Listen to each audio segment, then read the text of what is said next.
শনিবার আইএসএলের ফিরতি ডার্বিতে মোহনবাগান 1-0 গোলে হারায় ইস্টবেঙ্গলকে। এই ম্যাচে ইস্টবেঙ্গল ন্যায্য পেনাল্টি থেকে বঞ্চিত, এই নিয়ে বিতর্ক শুরু হয়েছে সব মহলে।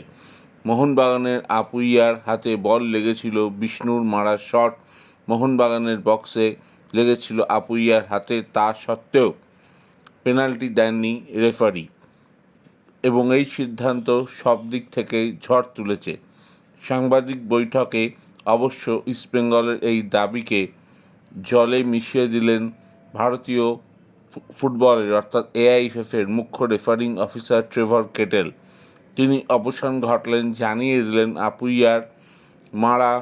বিষ্ণুর মারা বল আপুইয়ার হাতে লাগলেও সেটা হ্যান্ডবল ছিল না।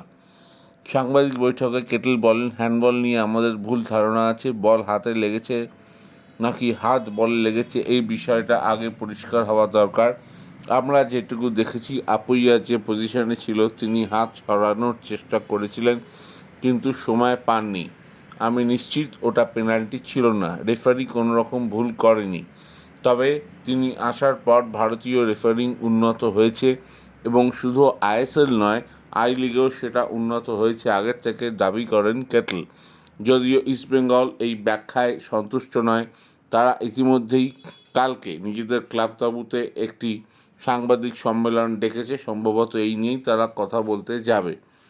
খবরটি ভালো লেগে থাকলে অবশ্যই বেশি করে লাইক অ্যান্ড সাবস্ক্রাইব করুন।